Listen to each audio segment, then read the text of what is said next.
കൂടുതൽ വാർത്തകളും വീഡിയോകളും കാണാൻ ഈ ചാനൽ സബ്സ്ക്രൈബ് ചെയ്യുക. കൂടെ ബെൽ ബട്ടൺ അമർത്തുക. Please subscribe our channel. നമസ്കാരം. എല്ലാ മാന്യ പ്രേക്ഷകർക്കും എൻ്റെ നിസ്സീമമായ സ്വാഗതം. ജ്യോതിഷ പ്രേമികൾക്കും നിസ്സീമമായ സ്വാഗതം. ആയില്യ നക്ഷത്രം പലവട്ടം പല നക്ഷത്രക്കാർ കമൻറ്റുകളിലൂടെ അല്ലാതെ എന്നോട് ചോദിക്കും, ഞങ്ങളെ കണ്ണെടുത്താൽ കണ്ടുകൂടെ സാറേ, എന്താണ് സാർ ഇങ്ങനെയൊക്കെ പറയുന്നത്? കഷ്ടമാണ് കേട്ടോ.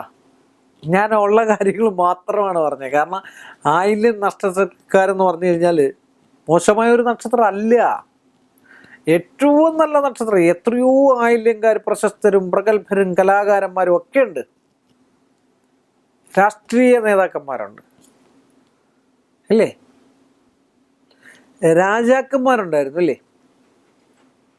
പക്ഷെ ഇവർക്ക് വരുന്ന കഷ്ടനഷ്ടങ്ങൾ, അതാണ് ഞാൻ പറയുന്നത്. എല്ലാവരെ കുറിച്ച് സാർ പോസിറ്റീവായിട്ടെന്ന് പറഞ്ഞാൽ പോസിറ്റീവ് ഉള്ളതല്ല പോസിറ്റീവ് പറയാൻ പറ്റുള്ളൂ.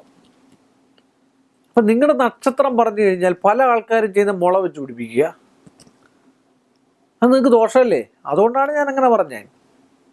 നിങ്ങൾക്കാണ് ദോഷം സംഭവിക്കുക, അവർക്കെന്താണ് അത് 12 വർഷം കഴിയുമ്പോൾ അല്ലെ 6 വർഷം കഴിയുമ്പോൾ അവർക്ക് തിരിച്ചു ദോഷം ഉണ്ടാകും. മുള വെച്ച് പിടിപ്പിക്കുന്നവർക്ക് തിരിച്ച് ദോഷം ഉണ്ടായിരിക്കും. കുടുംബ സ്വസ്ഥതയില്ല, സമാധാനമില്ല, വിവാഹ സംബന്ധമായിട്ടുള്ള വിഷയം, ദാമ്പത്യ ബന്ധത്തിന് ഒലച്ചിലുണ്ടായിരിക്കും, സംശയമില്ലാതെ അറിയാം. അവിടെ ഒരു സുദർശന യന്ത്രം എഴുതിയിട്ട് നോക്ക്. അപ്പോൾ ആയില്യ നക്ഷത്രത്തിന് ദോഷം വരത്തില്ല. എന്തിനാ എല്ലാ നക്ഷത്രത്തെ ഞാൻ ആരെയും ദോഷമായിട്ട് ചിത്രീകരിക്കുന്നില്ല. ഒരു തിരുവാതിര ചിത്രീകരിക്കുന്നില്ല, ചതയത്തെ ചിത്രീകരിക്കുന്നില്ല, ഒന്നിനെ ചിത്രീകരിക്കുന്നില്ല, തിരുവോണത്തെ ചിത്രീകരിക്കുന്നില്ല, ഉത്രാടത്തെ ചിത്രീകരിക്കുന്നില്ല, ഒരു നക്ഷത്രത്തിനെ ചിത്രീകരിക്കും. പക്ഷെ ആയില്യ നക്ഷത്രക്കാർക്ക് വരുന്നതായിട്ടുള്ള ദോഷം അവരുടെ നാഗങ്ങളാണ്. ഏറ്റവും അത്യുത്തമമായിട്ടുള്ളൊരു നക്ഷത്രമാണ് പിന്നെ ആയില്യ നക്ഷത്രം. എന്താണ് മോശം? പിന്നെ മനുഷ്യനാണ് ഭഗവാൻ എല്ലാം തരണം എന്ന് പറഞ്ഞു കഴിഞ്ഞാൽ എങ്ങനെയാണ് നടക്കുക? നമുക്കൊക്കെ ഒരു പരിധിയില്ലേ തരാനായിട്ട്? ഭഗവാനെ ഗുരുവായൂരപ്പ, അപ്പോൾ തരുമ്പോൾ അത് എങ്ങനെ സന്തോഷമായിട്ട് കൊണ്ട് നടക്കുക എന്നാണ് നമ്മൾ നോക്കുന്നത്. 1 രൂപ കിട്ടിയാൽ അതിനെ എങ്ങനെ സന്തോഷിപ്പിക്കാം? മാന്യമായ 1 രൂപ അല്ല. ഇന്നത്തെ കാലത്ത് ഈ പൂജക്കാർ മേടിക്കുന്ന പോലെ ഹോൾസെയിൽ പൂജക്കാരാണ് ഇപ്പോൾ ഇന്നത്തെ കാലത്തുള്ളത്. ആയില്യ നക്ഷത്രമൊക്കെ ഉണ്ട്, നിങ്ങൾക്ക് ഭയങ്കര ദോഷമാണെന്ന് പറഞ്ഞിട്ട് എത്രയോ ചതിക്കപ്പെട്ട ആയില്യക്കാർ എൻ്റെ അടുക്കൽ വന്നിട്ടുണ്ടെന്നറിയാം. ഏജന്റിനെ വെച്ച് ചെയ്യുന്ന പൂജ ചെയ്യുന്ന ആൾക്കാരുണ്ട്. എന്തിനു പറയുന്നത്? ജ്യോത്സ്യന്മാരുണ്ടല്ലോ. നിങ്ങൾ സ്ഥിരം ഒരു ജ്യോത്സ്യനെടുക്കാൻ പോവുകയാണെങ്കിൽ ആ ജ്യോത്സ്യൻ ഒരു ചാർട്ട് കുറിച്ച് ഒരു പൂജ ചെയ്യുന്ന ആൾക്ക് മാത്രം കൊടുക്കുകയാണെന്ന് നിങ്ങളെന്ത് അന്വേഷിച്ച് നോക്കണം. ഇതിന് മുമ്പ് അവിടെ ചെന്നിട്ടുള്ള 2 പേരോട് ചോദിക്കണം എവിടത്തേക്കാണ് പൂജയ്ക്ക് എഴുതി തന്നേക്കുന്നതെന്ന്. 100% കമ്മീഷൻ വ്യവസ്ഥയിലാണ് ചെയ്യുന്നത്. കാരണം ജ്യോത്സ്യനും പിന്നെ ചെയ്യുന്ന ആളിന് 50-50 സംശയമില്ലാത്ത കാര്യ. കാരണം എനിക്കനുഭവം വന്നിട്ടുണ്ട്, എൻ്റെ അടുക്കൽ ചോദിച്ചിട്ടുണ്ട്. അതുകൊണ്ടാണ് ഞാൻ ഈ പറയുന്നത്.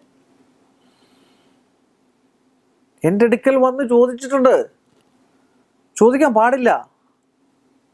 നമ്മൾ ഒഴിവ് കാണുന്ന ഒരാളെ അല്ലെങ്കിൽ തനിയെ കർമ്മം ചെയ്ത് കൊടുക്കണം. കർമ്മം ചെയ്യാൻ അറിയാവുന്ന ആളാണെങ്കിൽ അല്ലേ, അതാണ് വേണ്ടിയത്. അതൊക്കെ ഉത്തമമായിട്ടുള്ള ദോഷമാണ്, ഉത്തമമായിട്ടുള്ള ദോഷത്തെ ചെയ്യുന്നതാണ്. അതാണ് ഈ കള്ളനാണയങ്ങൾ എന്ന് പറയുന്നത്. അവർക്കാണ് ഈ കുഴപ്പങ്ങൾ ഏറ്റവും കൂടുതലുള്ളത്. ഈയിടെ ഒരു വളരെ രസകരമായിട്ടുള്ള ഒരു ആയില്യംകാരൻ്റെ അടുക്കൽ വന്നിട്ട് പറഞ്ഞു, എൻ്റെ പൊന്ന് സാറേ, ഞാനൊരു ജ്യോത്സ്യൻ്റെ അടുക്ക പോയി, ജ്യോത്സ്യൻ ഇല്ലായിരുന്നു എന്ന് പറഞ്ഞു. ഓ ശരി, അവിടെ ചെന്ന് വീട്ടിലോ കണ്ടി എന്നാണ് പറയുന്നത്. അപ്പോൾ അദ്ദേഹം പറയുന്നത് 3 മാസത്തേക്ക് 3-4-5 മാസത്തേക്ക് പുള്ളി അങ്ങ് ബുക്കിംഗ് ആണ്. എന്നിട്ട് പറഞ്ഞ ഏതാണ്ട് 7000 രൂപയോ 10000 രൂപ കണ്ട് അടച്ചു കഴിഞ്ഞാൽ പ്രയോറിറ്റി ഉണ്ടെന്ന്. എന്തോന്ന് പ്രയോറിറ്റി അപ്പാ? അല്ല പിന്നെ ഈ 3 മാസത്തെ ബുക്കിംഗ് ഉള്ള ഒരാൾ ഏത് പ്രയോറിറ്റിയില്ല 10 പേരെ നോക്കുന്നത്? ഇത് സാമാന്യ. അപ്പോൾ ഉടനെ ഗുരുവായൂരപ്പ സത്യമായിട്ട് ഗുരുവായൂരപ്പനാണ് സത്യമാണ്. ആ പയ്യൻ എന്ന് പറഞ്ഞാൽ 10-28 വയസ്സുണ്ട്. ഇത് കേട്ട പാടെ പുള്ളിക്കാരൻ എന്ത് ചെയ്തു? അവിടുന്ന് വിട്ടു ഗുരുവായൂർക്ക്. ആ കാശ് അവിടെ പൊക്കോട്ടെ. സത്യസത്യമായിട്ട് പറഞ്ഞാൽ അതായിരുന്നു ഏറ്റവും നല്ലത്. എനിക്ക് സത്യം പറഞ്ഞാൽ ചിരി വന്നു. അല്ല, അങ്ങനെ വരെയുള്ളതുകൊണ്ട് അതാണ് ഞാൻ പറഞ്ഞത്. ആയില്യം നക്ഷത്രക്കാരെ ഈ പിന്നെ എന്താ പറയുന്നത്, കളിപ്പീര് പറ്റാതെ സൂക്ഷിക്കാമെന്നാണ് പറഞ്ഞത്. അതുപോലെ ആയില്യം നക്ഷത്രക്കാർക്ക് മുള വെച്ച് പിടിപ്പിക്കാതിരിക്കണമെന്നാണ് ഞാൻ പറയുന്നത്. എന്തിനു മുള? രക്ഷകളുണ്ടല്ലോ ഇഷ്ടം പോലെ വേറെ വേദങ്ങളിൽ പറയുന്നുണ്ടല്ലോ. നമുക്ക് 4 വേദങ്ങളില്ലേ? അത് ഋഗ്വേദത്തിലും നോക്കിക്കേ. ആയില്യം എന്നല്ല പറയുന്നത്. അതിന് പദ്യമുണ്ട്, അതിന് പ്രമാണമുണ്ട്. എന്തുകൊണ്ട് ആയില്യം ഒരു ദോഷമെന്ന് പറയുന്നു? അപ്പം ഇവർക്കൊക്കെ, ഈ ആയില്യം നക്ഷത്രക്കാർക്കൊക്കെ സംഭവിക്കുന്നത് മറ്റുള്ളവർ സ്ഥിരം മോശമായിട്ട് ആക്കുകയാണ്. അവിടെ ആയില്യം ഉള്ളതുകൊണ്ട് എനിക്ക് പ്രശ്നമായതുകൊണ്ട് ആയില്യംകാരനിട്ട് ഏതെങ്കിലും രീതിയിലൊരു പണി കൊടുക്കണം എന്നുള്ള ചിന്താഗതിക്കാരാണ് 100 വട്ടം. അതുകൊണ്ട് നിങ്ങൾ രക്ഷയായിട്ട് എന്താണെന്ന് വെച്ചാൽ ചെയ്യാനുള്ളതൊക്കെ ചെയ്തോളുക. അതുകൊണ്ടാണ് ആയില്യത്തിൻ്റെ ഒരു സെഗ്മെൻറ്റ് ഞാൻ പറഞ്ഞ ഒരു നക്ഷത്രക്കാരോടും എനിക്ക് വിരോധമില്ല. പിന്നെ ഒരു നക്ഷത്രക്കാരെ എനിക്ക് കണ്ടുകൂടാഴിയില്ല. എന്നെ ചിലപ്പോൾ കണ്ടുകൂടാഴിയുള്ള ആൾക്കാർ കാണുമായിരിക്കാം, അതെനിക്കറിയത്തില്ല. അതുപോലെ ആയില്യം നക്ഷത്രക്കാർ എന്തിനാണ് നിങ്ങൾ പേടിക്കുന്നത്? ഒന്നാന്തരം ക്ഷേത്രങ്ങൾ കേരളത്തിലുണ്ട്. മണ്ണാർശാലയുണ്ട്, വെട്ടിക്കോടുണ്ട്, തൃശ്ശൂരുണ്ട്, പാവമേക്കാട്. അങ്ങനെയുള്ള ക്ഷേത്രങ്ങളിൽ നിങ്ങൾ ചെന്ന് ഭഗവാൻ ഇത് ശൈവ രീതിയിലുള്ളതുണ്ട്, വൈഷ്ണവ രീതിയിലും മഹാവിഷ്ണു സങ്കല്പത്തിലും ലക്ഷ്മി സങ്കല്പത്തിലും നടക്കുന്ന ക്ഷേത്രങ്ങളുണ്ട്, ശിവസങ്കല്പത്തിൽ നടത്തുന്ന ക്ഷേത്രങ്ങളുണ്ട്. അവിടെ പോയി പാട്ട് നടത്തുക ഏറ്റവും ഉത്തമമായിട്ടുള്ളൊരു കാര്യമാണ്. ഇതൊക്കെ മാറി കിട്ടാനായിട്ട്. അതുപോലെ ഇത് നമുക്കിട്ട് അപ്പോൾ ഈ ആയില്യം നക്ഷത്രക്കാർക്ക് ഇട്ട് കിട്ടുന്നതായിട്ടുള്ള വിഷയങ്ങൾ മാറി കിട്ടും ഇല്ലേ? നിങ്ങളൊന്ന് പോയി ചെയ്ത് നോക്കിക്കേ. നിങ്ങൾ ചെയ്യാതിരിക്കാതെ അല്ലേ? നിങ്ങളുടെ ഇതാ പറയുക, ദേവത തന്നെ നാഗങ്ങളാണല്ലേ. അപ്പോൾ അവരെ ഒന്ന് പ്രസാദിപ്പിച്ച് നോക്കുക. നമുക്ക് കുടുംബത്തിൽ ക്ഷേത്രം ഉണ്ടെങ്കിൽ അവരെ പ്രസാദിപ്പിച്ച് നോക്കുക. ഉപ്പും മഞ്ഞളും മേടിച്ചു വെക്ക്, പുറ്റുമുട്ടയും മേടിച്ചു വെക്ക്. ഒരു രക്ഷ ഞാൻ പറഞ്ഞു, ഒരു സുദർശന യന്ത്രം എഴുതിയിട്.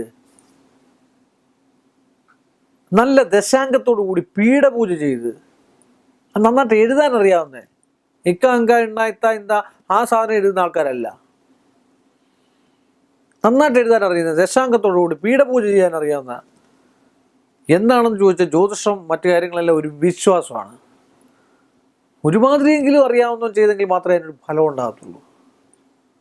മറ്റേ ഞാൻ നേരത്തെ ഒരു സെഗ്മെൻറ്റ് പറഞ്ഞല്ലോ, ഗുളിയെ നാക്കേ വന്നെന്ന് പറഞ്ഞല്ലോ ആയിപ്പോയി. എങ്ങനെ ഒന്ന് പറഞ്ഞു രക്ഷപ്പെട്ടു പോയി, പിന്നെ അത് ഭയാനക ജ്യോത്സ്യനായിപ്പോയി. അങ്ങനെയുള്ള ആൾക്കാരുണ്ട് എന്ന് പറഞ്ഞുകൊണ്ട് ആയില്യം നക്ഷത്രക്കാർ മണ്ണാർശാല ദർശനം, പാട്ട് പാടിക്കുക, പുറ്റുമുട്ട മേടിച്ച് നടക്കി വെക്കുക, മഞ്ഞപ്പട്ട് സമർപ്പിക്കുക, കദളിക്കൊല സമർപ്പിക്കുക, നാഗരാജാവിന് നാഗേക്ഷിക്കും പ്രത്യേകം വഴിപാടുകൾ നടത്തുക. ഇതെല്ലാം ആയില്യം നക്ഷത്രക്കാർക്ക് ഏറ്റവും നല്ലതാണ്. അതുപോലെ പറയിടുന്ന ഏറ്റവും നല്ലൊരു ഇതാണ് നാഗരാജ ക്ഷേത്രങ്ങളിൽ, നാഗേക്ഷി ക്ഷേത്രങ്ങളിൽ പറയിടിക്കുക, അവിടെ പോയി പ്രാർത്ഥിക്കുക. ശുദ്ധവും വൃത്തിയും വേണമെന്നുള്ളൂ. നാഗരാജാവിന് ഏറ്റവും ഇഷ്ടമുള്ളൊരു സാധനമാണ്. ചൂട് ഇഷ്ടമല്ല, ഒന്നാമത്തെ കാര്യം. കർപ്പൂരം കൊണ്ട് കത്തിക്കാതിരിക്കുക അതിൻ്റെ മുമ്പിൽ. ചൂടിഷ്ടമില്ലാത്ത ആളാണ്. ജീവിച്ചിരിക്കുന്ന ദൈവങ്ങൾ എന്നാണ് പറയുന്നത് അല്ലേ? ജീവിച്ചിരിക്കുന്ന കാണപ്പെടുന്ന ദൈവങ്ങളാണ്. അപ്പോൾ നിങ്ങൾ അവരെയൊക്കെ പ്രസാദിപ്പിച്ച് നിങ്ങൾക്ക് ഐശ്വര്യം ഉണ്ടാവുള്ളൂ. നിങ്ങളെ ആരെന്ത് ദ്രോഹിച്ചെന്ന് പറഞ്ഞാലും ഒന്നും വയ്ക്കില്ല. അപ്പോൾ അതുകൊണ്ട് ഇതൊക്കെ ചെയ്താൽ ആയില്യം നക്ഷത്രം നല്ല ഒന്നാന്തരം നക്ഷത്രം പാവങ്ങളാണ്. എല്ലാ നക്ഷത്രവും പാവങ്ങളാണ്. പക്ഷെ ചില ഗ്രഹനിലയിൽ ജനിക്കുമ്പോഴാണ് ഈ കുഴപ്പമുണ്ടാകുന്നില്ലേ? 27 നക്ഷത്രത്തിനും അവരുടെ ലഗ്നവും മനസ്ഥാനവും ഒക്കെ നോക്കുമ്പോഴാണ് ഈ കുഴപ്പമുണ്ടാകുന്നത്. എല്ലാ നക്ഷത്രക്കാരും നല്ലതാണ്. ഒരാൾ ചോദിച്ച പോലെ ഇന്ന നക്ഷത്രത്തിന് ചൊവ്വാദോഷമുണ്ട്. ചൊവ്വാദോഷം എല്ലാ നക്ഷത്രങ്ങളും ജനിക്കുന്ന സമയം അനുസരിച്ച് 7ലോ 8ലോ, സ്ത്രീ ആണെങ്കിൽ 7ലോ 8ലോ ചൊവ്വ. വ്യാഴത്തിൻ്റെ ദൃഷ്ടിയില്ല എങ്കിൽ ചൊവ്വാദോഷം തന്നെയാണ്. ചിലർ പറയും വ്യാഴത്തിൻ്റെ ദൃഷ്ടി ഉണ്ടെങ്കിൽ കുറഞ്ഞ പാവനാന്ന് പറയും. അതെന്താണ് ഈ കുറഞ്ഞ പാവൻ? ഒരു ചെറിയ ഒരു 10% ചൊവ്വയുടെ ഒരവസ്ഥ കുറവ്. അത് നമ്മൾ വിവാഹ വിഷയത്തിലും പാപസാമ്യം നോക്കുന്നതിലൊക്കെ പറയേണ്ടതാണ്. അപ്പോൾ ഇതുകൊണ്ട് ആയില്യം നാളെ ഇതൊക്കെ ചെയ്യുക. അതുപോലെ തന്നെ ആയില്യം നക്ഷത്രക്കാർ സർപ്പബലി എന്ന് പറഞ്ഞ മറ്റൊരു കാര്യം കൂടെ. ഏറ്റവും അറിയാവുന്ന ആളെ സർപ്പബലി ചെയ്യത്തുള്ളൂ. കർമ്മ അറിയാവുന്ന ആളെ സർപ്പബലി. ഞാൻ പറഞ്ഞല്ലോ, ജീവിച്ചിരിക്കുന്ന ഈശ്വരന്മാരാണ്, ധർമ്മദൈവങ്ങളാണ് നമ്മുടെ നാഗരാജാവ്, നാഗേക്ഷി. അവിടെ ഒരു അശുദ്ധി വരുത്തിയാൽ അത് പെട്ടെന്ന് നമ്മളൊക്കെ എഫക്റ്റ് ചെയ്യുന്നതാണ്. ഒരു ദോഷം കാവിൽ സംഭവിപ്പിച്ചാൽ അത് നമുക്ക് പെട്ടെന്ന് എഫക്റ്റ് ചെയ്യുന്നതാണ്. അപ്പോൾ സർപ്പബലി കൊടുക്കാൻ അറിയാവുന്ന ആൾക്കാരുണ്ട്. സാധാരണ ഒരാളെ വിളിച്ചു കഴിഞ്ഞാൽ സർപ്പബലി, കുരുതി, തീർപ്പ് കൽപ്പിക്കുക, വെട്ടിത്തെറിപ്പ്, ഇതൊക്കെ എന്ന് പറഞ്ഞാൽ കൃത്യമായിട്ട് പൂജ അറിയാവുന്നതന്നെ ചെയ്യുള്ളൂ. കാരണം ഒന്നാമത്തെ കാര്യം അത് ചെയ്തിരിക്കും. ഒരു കുരുതി കഴിക്കാനായിട്ട് ഒരാളുടെ കയ്യിൽ നിന്ന് ഒരാൾ വിശ്വസിച്ച് നമുക്ക് കുരുതി അല്ലെങ്കിൽ സർപ്പബലി അല്ലെങ്കിൽ തീർപ്പ് കൽപ്പിക്കുക, ഇതൊക്കെ നമുക്ക് കേൾപ്പിക്കാം. ചെയ്തിരിക്കും. കാര്യം അതോട് മനസ്സുരുകി ഉള്ളുരുകി പ്രാർത്ഥിച്ച് അവരുടെ ദോഷ ദുരിതങ്ങളായിട്ടുള്ള വശാക്തമായിട്ടുള്ള ആ സാധനം എല്ലാ കർമ്മങ്ങൾക്കും എല്ലാ പൂജകൾക്കും ബലിയല്ല കുരുതിയുള്ളതാണ്. കുരുതി എന്ന് പറയുന്നത് എല്ലാവരുടെയും വിചാരം ഏതാണ്ട് ദുഷ്കർമ്മമാണെന്ന് വിചാരിച്ചിരിക്കുക. ഒന്നുമല്ല, നല്ല ഒന്നാന്തരം കർമ്മമാണ്. ഭഗവതിക്ക് കൊടുക്കുന്ന സാധനമാണ്, നിവേദ്യമാണ്. അതുകൊണ്ടാണ് ഞാൻ പറയുന്നത് സർപ്പബലി. ഒരാൾ സർപ്പബലി ചെയ്തിരിക്കും. ഏത് കേരളത്തിലെ ഒരാളും അറിയാവുന്നവരെ ചെയ്യുള്ളൂ എന്നാണ്. ഒരു കുരുതി ഏത് കേരളത്തിലെ ആൾ ചെയ്തിരിക്കും. പക്ഷേ ഒരു ഗണപതി ഹോമോ ഭഗവത് സേവോ നിങ്ങളെ ഇന്ന് ഞാൻ എനിക്ക് വേണേൽ 2 ദിവസം മാറ്റി വയ്ക്കാം. 100 വട്ടം ഒരു സുദർശനഹോമം മാറ്റി വയ്ക്കാം. പക്ഷേ ഇങ്ങനെ തീർപ്പ് കൽപ്പിക്കുക ഇങ്ങനെയുള്ള സംഭവം ഒന്നും നമുക്ക് മാറ്റി വെക്കാൻ പറ്റുന്നതല്ല. അത് എല്ലാ ആൾക്കാരും ചെയ്തിരിക്കും. അതിൽ ഉത്തമമായിരിക്കും. അതുകൊണ്ട് ആയില്യം നക്ഷത്രത്തിൽ സർപ്പബലി നടത്തുന്നത് 100 പാലും നടത്തുന്നത്. വർഷത്തിൽ ഒരിക്കലെങ്കിലും സർപ്പബലി നടത്തി 100 പോലും. അതുപോലെ ഇഴജന്തുക്കൾ എന്ന് പറഞ്ഞാൽ ഉരകം കൊണ്ട് ഡുണ്ടുബം ഉരകം കൊണ്ട് എഴുതുന്ന സാധനങ്ങളെ ഒന്നും കൊല്ലാതിരിക്കാൻ മാക്സിമം ആയില്യം നക്ഷത്രക്കാർ ശ്രമിക്കുക. അല്ലെങ്കിൽ ചില ആൾക്കാരൊക്കെ ഉണ്ട്, നിങ്ങൾ ശ്രദ്ധിച്ചു നോക്കുക, വളരെ വീമ്പും ഒക്കെ അടിക്കുന്ന ആൾക്കാരുണ്ട്. ഞാൻ ഇന്ന സാധനത്തിന് അടിച്ചു പോകുന്നു, തകർത്തു പോകുന്നു എന്നൊക്കെ. നിങ്ങൾ ഒരു 35 വയസ്സ് കഴിഞ്ഞതിന് ശേഷം ആളിൻ്റെ കുടുംബത്തിൻ്റെ അല്ലെ ദാമ്പത്യ ബന്ധത്തിൻ്റെ അല്ലെങ്കിൽ 100% നിങ്ങൾ നോക്കി, 99 ഞാൻ പറഞ്ഞില്ല, 100% ഒലച്ചിലുള്ള ദാമ്പത്യ ബന്ധമോ അവരുടെ സന്താനങ്ങൾക്കോ ഗതിയില്ലാതെ അലയുന്നതായിട്ടുള്ളൊരവസ്ഥയാണ് ഇന്നു വരെ കണ്ടിട്ടുള്ളത് എൻ്റെ ഈ പ്രായത്തിനിടയ്ക്ക്. സത്യസന്ധമായിട്ടുള്ള കാര്യം ഞാൻ പറഞ്ഞത്. നമ്മൾ ഓരോരുത്തരെ എടുത്തു വെച്ച് നോക്കുമ്പോൾ ഞങ്ങളൊക്കെ പഠിക്കുമ്പോൾ പ്രശസ്തരായിട്ടുള്ള ആൾക്കാരുടെ ഗ്രഹനില പഠിക്കുമായിരുന്നു അല്ലേ. ഇപ്പോൾ പഴയ കാലത്ത് നല്ലൊരു പ്രധാനമന്ത്രി രാജീവ് ഗാന്ധി പൂരം നക്ഷത്രമായിരുന്നു അല്ലേ. പക്ഷെ ആ ഗ്രഹനില ഞാൻ ഞങ്ങളെ പഠിപ്പിച്ചാണ് ഇന്ന കാര്യം. അപ്പോൾ അവരുടെ എന്ന് പറഞ്ഞാൽ ലോകം മൊത്തം അറിയാവുന്നതായതുകൊണ്ടാണ് ഒരു ശാസ്ത്രജ്ഞൻ്റെ ഇല്ലേ. അതിനകത്ത് ആ വൈധവ്യാവസ്ഥ പറഞ്ഞിട്ടുണ്ട്. നിങ്ങളൊന്ന് ആലോചിച്ച് നോക്കിയാൽ പൂരം നക്ഷത്രം രാജീവ് ഗാന്ധി ആ വൈധവ്യം സംഭവിച്ചില്ലേ. ഇന്ദിരാഗാന്ധി ആ കുടുംബപരമായിട്ടുള്ള. അപ്പോൾ ആ ഒരു ഗ്രഹനില വെച്ചിട്ട് പഠിക്കുമ്പോൾ നമുക്ക് കുറേ ആൾക്കാരെ ഇങ്ങനെ നോക്കുമ്പോൾ, ഒരു ഉദാഹരണം പറഞ്ഞാണ്, കുറേ ആൾക്കാരെ നോക്കുമ്പോൾ നമുക്ക് മനസ്സിലാവും. അനുഭവജ്ഞാനം കുറേ ഉണ്ടെങ്കിൽ മാത്രമേ ഒരു പ്രാക്ടീസ് കൂടുതലുള്ള ആൾക്കാർക്കാണ്. ഇപ്പോൾ എനിക്ക് പ്രാക്ടീസ് കൂടുതലുണ്ടെങ്കിൽ പ്രാക്ടീസ് കൂടുതലുള്ള ജ്യോത്സ്യനാണെങ്കിൽ ഒരു ഗ്രഹനില ഒറ്റ നോട്ടത്തിൽ കണ്ടാലറിയാം. പിന്നെ അവരുടെ വരുന്ന ആൾക്കാർ സംശയങ്ങൾ ഇങ്ങനെ ചോദിച്ചുകൊണ്ടേയിരിക്കും. അറിയാവുന്ന നല്ലൊരു ജ്യോത്സ്യനാണെങ്കിൽ, ഉത്തമനായിട്ടുള്ള ഒരു ജ്യോത്സ്യനാണെങ്കിൽ ഒറ്റയടിക്ക് കൗടി വെച്ച് കഴിയുമ്പോഴേ അറിയാം ഇന്നതാണ് കാരണമെന്ന്. ആ കാരണത്തിന് മാത്രം പരിഹാരം എഴുതി കൊടുത്താൽ മതി ഇല്ലേ. ഇന്ന് പറഞ്ഞ പോലെ ആയില്യം നക്ഷത്രത്തിൻ്റെ ഞാൻ ഈ കാര്യം പറഞ്ഞതേ ഉള്ളൂ. അപ്പോൾ ആയില്യം നക്ഷത്രം ഗംഭീരമായ നക്ഷത്രമാണ്. ആയില്യം നക്ഷത്രം നന്മയുണ്ടാകട്ടെ എന്ന് പ്രാർത്ഥിച്ചുകൊണ്ടും നന്മയുണ്ടാകുമെന്ന് പ്രാർത്ഥിച്ചുകൊണ്ട് ഈ എപ്പിസോഡ് ഞാനിവിടെ അവസാനിപ്പിക്കുന്നു. വീണ്ടും നമ്മൾ കാണുന്നതുവരെ എല്ലാ മാന്യ പ്രേക്ഷകർക്കും നിസ്സീമമായ നന്ദിയും കടപ്പാടും. കൂടുതൽ വാർത്തകളും വീഡിയോകളും കാണാൻ ഈ ചാനൽ സബ്സ്ക്രൈബ് ചെയ്യുക. കൂടെ ബെൽ ബട്ടൺ അമർത്തുക. Please subscribe our channel.